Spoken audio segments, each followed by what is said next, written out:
ఇది కేవలం రాష్ట్రం మొత్తం మీద కలుపుకుంటాం ఈ తతంగం. దీని మీద సరే గవర్నమెంట్ స్టేట్ స్పందించినా మెత్తబడకూడదు. ఎందుకు మెత్తబడదు నా డౌట్ అంటే, గవర్నమెంట్ మారినప్పుడంతా సమస్య. తెలంగాణలో గవర్నమెంట్ మారింది. మారబోయే ముందు అంటే రేపు రిజల్ట్స్ రాబోతుంది. ఈరోజు టెలికాస్ట్ మొత్తం కాంగ్రెస్ పార్టీ గెలుస్తుందని చెప్పేసి వచ్చేసింది. తెల్లవారుజాము 3 గంటలకి ఇదే ప్రకారమే టూరిజం ఆఫీస్ మాత్రమే తగలబడింది.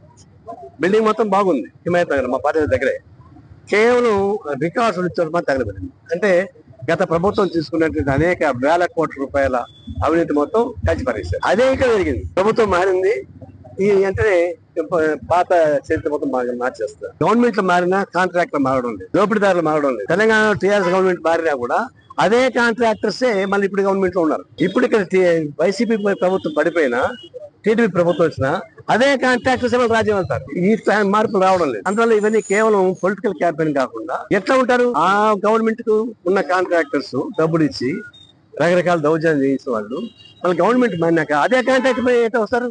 పార్టీలు మారుతున్నాయి, కాంట్రాక్టర్ మారడం లేదు. వైసీపీలో కాంట్రాక్టర్ మళ్ళీ ఈ కాంట్రాక్ట్ దీనిలో ఉన్నారు, టీడీపీ దీనిలో కూడా.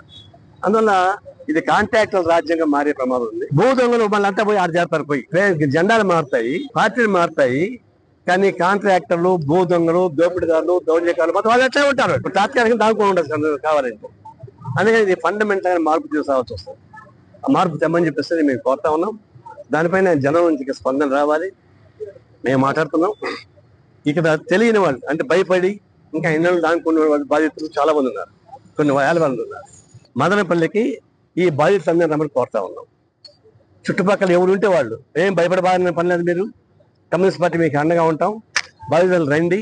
ఇప్పుడు వచ్చాడు కదా మనోహర్, వచ్చాడు కదా, అట్లాగే రండి, తెలియపడతాం. సరే అధికారులు శాశ్వతంగా ఈ దౌర్జన్యకారులకి మట్టు పెట్టాలంటే ఇది ఒకటే మార్గం లేదు. అందువల్ల ధైర్యంగా రమ్మని కోరుతున్నాం.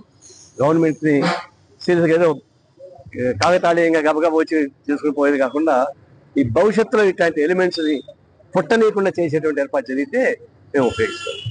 వాళ్ళకంటే మీరు ఏం దాహంగా ఉండి మేము చూడడానికి పోతే మమ్మల్ని ఇటు పట్టుకొని ఏమో మేము డకాయిట్లాగా మా చేతులు ఉన్నాయి. పోలీస్ యాక్షన్, ఓవర్ యాక్షన్ ఉందే. వీళ్ళే గత ప్రభుత్వాన్ని కూడా చెడగొట్టింది. వీళ్ళే అక్కడ కాకాలు పెట్టింది. ఈ డిపార్ట్మెంటే వీళ్ళే రౌడీలు పోషించింది. మళ్ళీ వీళ్ళే ఉంటున్నారు. డ్రెస్ మారుండదు, తగ్గిన తర్వాత ఇష్టం, మనుషులు మారుండొచ్చు, కానీ సస్యం ఒకటే. ఇట్లాంటి ఓవర్ యాక్షన్ పనికిరాదు. మేము మాత్రం ఖచ్చితంగా హామీ ఇచ్చింది ఏంటంటే కమ్యూనిస్ట్ పార్టీ అండగా ఉంటుంది. బాధితులు రండి, ఇది ఇతని దౌర్జన్యకాండ విధానాన్ని భూస్థాపనం చేద్దామని చూసని పిలిపిస్తా ఉంది.